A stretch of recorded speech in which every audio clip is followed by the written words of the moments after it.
Hello, wonderful students. Welcome back to another wonderful session of what are we going to do this week in music? Well, this week we learned about dynamics, which means you have a dynamics assignment. So for this one, you'll have to go to your good old trusty Note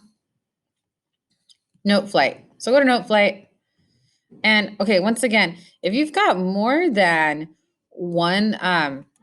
10 assignments on here, you got to delete some because otherwise you're not going to be able to upload the next one assignment. So, oh, where did it go? Why did it do that? No, sorry. Hold on. Go back. Open up your Note Flight. And what you're going to do is you're going to go to your search button up here and search for Dynamite Dynamics. As you can see, I already saved this, but I'm going to show you how to save it for you. Make sure you spell it right. Note Flight is unforgiving with misspellings. Search for it under public scores. Not my scores, not marketplace, but public scores.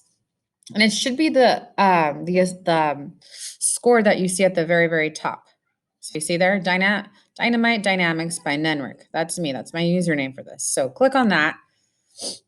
And you're going to make a copy of this.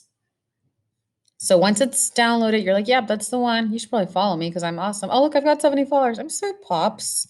Okay, make a copy of it. That's this button. It looks like two little papers next to the export button. Click on that, and it's going to copy it onto your own scores in your own Note Flight.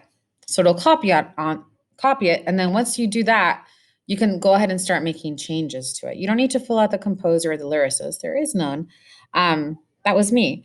But it says here, the directions, add dynamics to the following song. The first measure should be sung quiet and the last measure should be sung loud, but the dynamics should get gradually louder. Sounds like a crescendo to me. You can do this by adding a crescendo that goes from the first measure to the end. Okay, let's start with the first thing. First measure should be quiet. That's this one. I click on that measure and my dynamics are right here. If you don't see this symbol, this red word, and sometimes it's located in a different part of your score, but if you don't see it, make sure that it's clicked over here. So if you look on this part, see down here, my dynamics are way down here. Dynamics, make sure that there's a little checkbox next to it, because if it's not, you won't see it up here.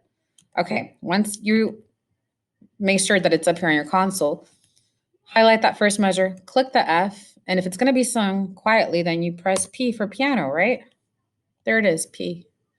If the last measure should be sung loudly, which it tells you to do so, then that one should be an F for piano, right? And I click F on my keyboard. There we go. Start piano and forte. And it says, and it should gradually get louder. So that means I'm going to highlight this whole thing and add a crescendo. There's my crescendo. And see, it added that very slight crescendo right in there. So it's gradually going from piano to forte. I save my work. I export it. It's this symbol right here. Make sure that the score is checked off on here. If it's not, then you won't see that export. Make sure the score is checked off. Click export. This is button. Turn it into a PDF. And shazam. It's good. It's now a PDF on your computer, and you can now submit it to Canvas, where I can grade it and give you an A+ for being awesome. That's it. You're done. Go back and watch this if I went too fast. Watch it again, over and over again, until you've memorized it.